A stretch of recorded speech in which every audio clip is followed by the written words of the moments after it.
Ja, som I kan se i det her eksempel fra studentereksamensopgaven sidste år, så kommer der helt sikkert en opgave, hvor I skal beregne. Og den her er fra maj 2013, og der hedder delopgave 2. Undersøg hvor høj grad af splittelse i holdningerne blandt regeringspartiernes vælgere, som kommer til udtryk i bilag B1. Undersøgelsen skal understøttes af relevante beregninger. Når der er relevante beregninger, så betyder det, at der er 3 forskellige beregningsformer, som vi skal kunne.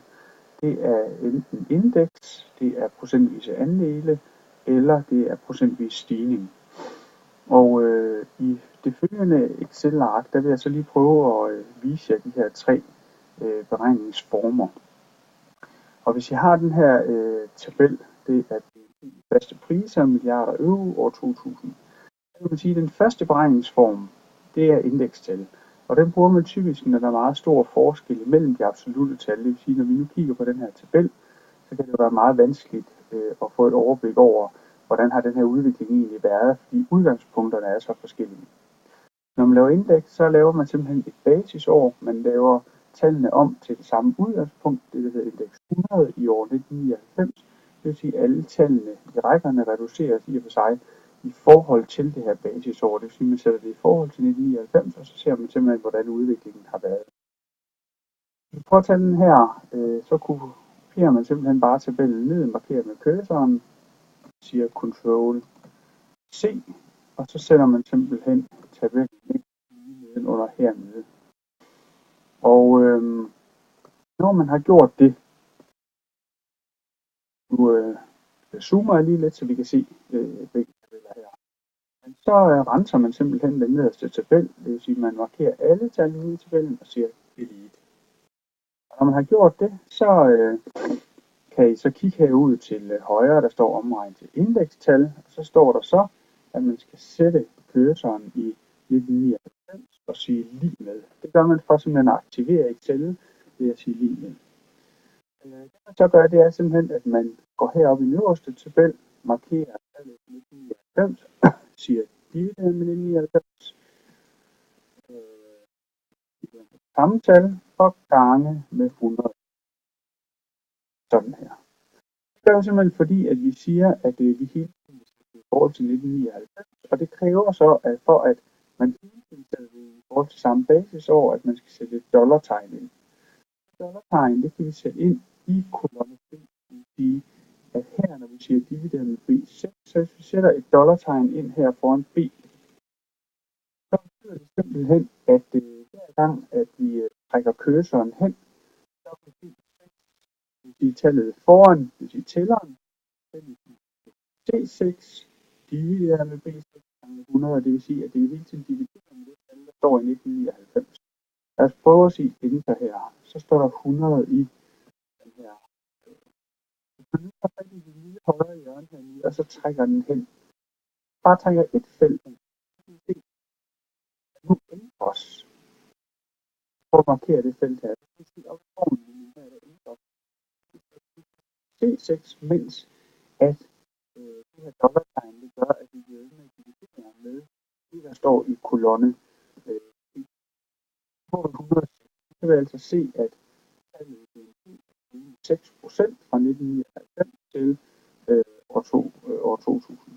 Så kan man trække hele vejen hen her. Og så kan man se, at der har været en 42% stigning fra 1999 til 2010. Og nu kan vi simpelthen også trække den hele vejen ned her. Og så får vi simpelthen tallene fra alle landene. Og det er jo super smart. Nu skulle vi faktisk lige have haft den første kolonne med her. Så træk den hen igen. Her. Og træk hele vejen ned, så skulle vi gerne få alle felterne udfyldt her. Og der kan man se, at det vi sammenligner med, det er 100 herinde i 1990. Og så kan man simpelthen sammenligne de enkelte lande i forhold til Tyskland, 100, og her er der 104. Og der kan vi også se op i formlinjen igen, at det er vigtigt, at vi skal dollartegn foran 7 her, for det skal jo kunne variere. Når vi kommer ned til Tyskland, så er det jo vigtigt, at det ligesom er Tysklands række, der kan variere, og den er stadig oppe i det er kun kolonne B i forhold til, men man må ikke låse rækkerne fast. Hvis man gør det, så kommer man jo til at sammenligne med det samme land, uanset hvad er SNP. du kommer til at sammenligne med. Godt. Når man så har det her, så er et vigtigt krav til studentereksamen, det er så også, at I kan lave diagrammer, opstille figurer og sætte nogle aktietitler på. Så er man simpelthen bare ved at sige, at man markerer hele den her tabel igen. Så går man op og siger indsæt. Så siger man streg. Så tager man den første streg her. Og whoopty, så har I simpelthen diagram herinde med forskellige ting. Med de forskellige lande her. Når man så skal have en aktietitel på, så markerer man bare et sted i diagrammet. Man går op og siger layout heroppe i diagramværktøjer. Og der er en diagramtitel, og der kan man simpelthen sætte over diagrammet og så sige udvikling.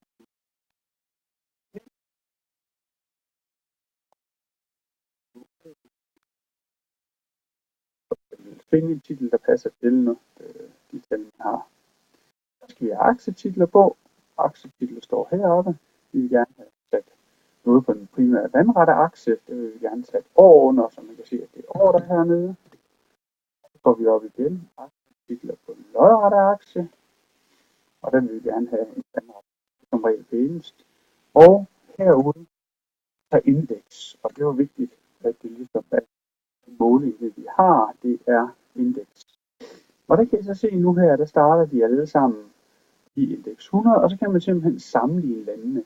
Og det er selvfølgelig det, der er vigtigt, det er, at man ikke bare kan regne, men man også kan uddrage nogle konklusioner. Og så er det jo, at man så efterfølgende skal til at fortolke på det, at hvordan ser Danmark så ud i forhold til de andre. Jeg kan se, at der er nogen Norge, Polen har haft meget høje vækstrater, og så er det jo så meningen, at er det så på grund af Norges oliemilliarder. De har jo hele tiden gigantiske fund i Norge, jamen det kunne så være en forklaring på, at Norge stiger meget, mens mange af de andre lande ligger hernede. Der har en noget lavere stigning. Der kan man se, at alle landene er steget i forhold til indeks 100. Når man sammenligner med 1999, har der i alle årene været en stigning.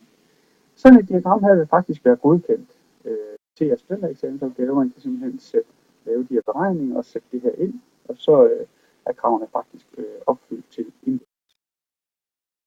Godt, nu sletter vi lige det igen. Og der kan man sige, at nu kan vi så prøve at lave procentvise andele. Og hvis vi kigger ned til de her ark, de her små ark, der ligger hernede, så kan I altid læse om. Så går helt øverst op i arkene, så står der, hvad er et indeks. Procentvise andele, kan I gå op og sige, at procentvise andele, der står der så, at det bruges til disse to grupper i forhold til hinanden. Men andel, procentvis andel af for eksempel den samlede økonomi i Europa. Vi går til det første ark igen, BNP-landen her. Så kan vi simpelthen slette her. Og så står der så herude i den næste røde, der står, hvis man vil lave procentvise andele, så sætter man så cursoren i den første og siger lige med, ligesom vi hele tiden har gjort. Så går vi op og henter Danmark, og så siger vi dividere med 27 og gange 100. Så tager vi simpelthen Danmarks andel af den samlede bruttonationalprodukt i Europa.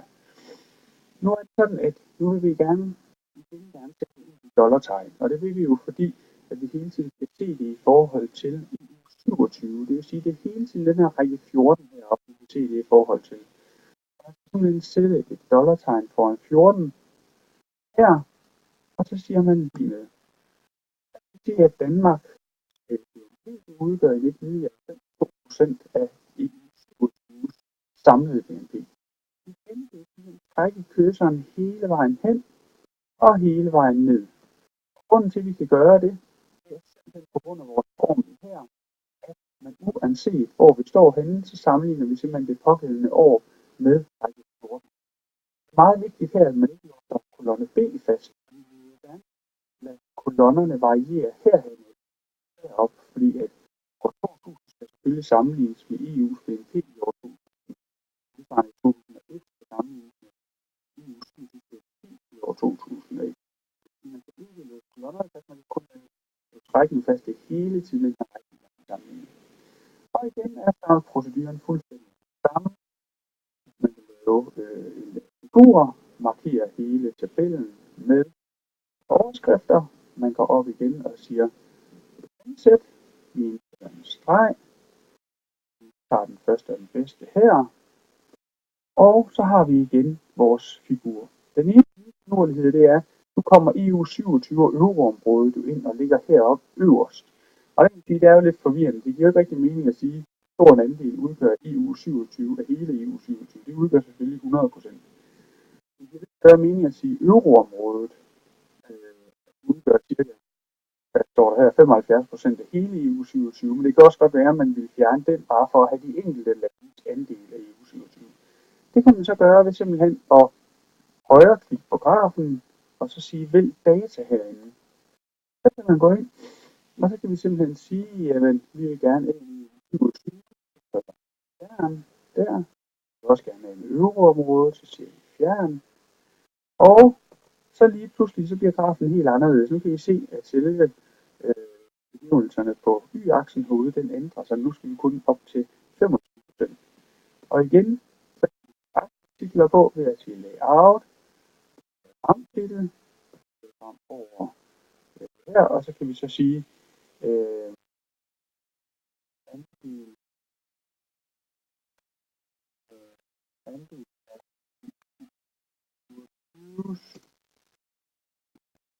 og nu er det, der udgør den bedste titel her. Og igen kan man gå op og sige aksetitler. Vi vil gerne have noget på den vandrette akse, og det var igen vores år. Og vi kan gå op og sige aksetitler, vi vil også gerne have noget på den lodrette akse, og det hedder så procent. Denne gang, fordi nu er det jo procenter, man kan se. Det vil sige, nu kan man så aflæse for Danmarks vedkommende, at vi ligger hernede og roder et andet sted, vi udgør 2% af EU's 27's BNP her. Igen har vi en graf, som vi faktisk kan bruge til at sætte ind i vores svar til studentereksamen, og igen er det selvfølgelig at fortolke det her, det vil sige, at der skal man jo kigge på tallene og sige, hov, Tyskland, hold da fast, ligger op omkring 20% af den samlede økonomi i Europa. Jamen det er derfor, man kalder Tyskland den økonomiske motor i Europa. Det betyder, at hvis det går dårligt for Tyskland, jamen så vil det så også gå dårligt for Danmark og de andre lande, og så videre. Det er sådan en fortolkning, man skal lave. Godt, og så simpelthen den sidste, det er procentvis stigning. Igen, så vi hernede for et tal. Og nu står der så i cursoren lige, så man skal huske, når man så skal lave procentvis stigning. Altid have cursoren i år 2000 herinde. De andre steder var det år 1999. Og det betyder, at vi blev sammenlignet år 2000 med år 1999. Det vil sige, at med andre ord er det meget, meget vigtigt, at man hopper den her. Ja, og så siger man simpelthen, går over og kigger på den her formel herovre, og det kan man sige procentvis stigning. Der siger man så parentes, og så går vi op og henter de tal, vi skal bruge. Det hedder slutår minus begyndelsesår. Det er med begyndelsesår gange 100. Og det man basalt gør her, det er jo, at man simpelthen bare siger slutåret, det vil sige 2000 minus begyndelsesåret, det giver så forskellen på de 2 år, så dividerer man begyndelsesåret og siger gange 100, det er simpelthen formen for procentvis stigning. Og her der skal netop ikke sættes nogen dollartegn i den her form her. Og det skal der ikke, fordi vi vil gerne have procentvis stigning. Hvis man går ned og kigger hernede, i lille ark her, står der, viser hvor mange procent noget stiger fra år til år. Og det er jo lidt vigtigt i den forstand, at så vil vi jo gerne have, at den hele tiden springer hen og tager det år, vi gerne vil vise i forhold til året før. Det vil sige, at der er ikke noget basisår, der skal låses fast. Det er ikke ligesom ved indeks, man skal se det i forhold til det samme. Og igen kan man simpelthen trække den hele vejen hen her, og man kan trække den hele vejen på. Ja, man markerer lige vejen hen på. Så mok her.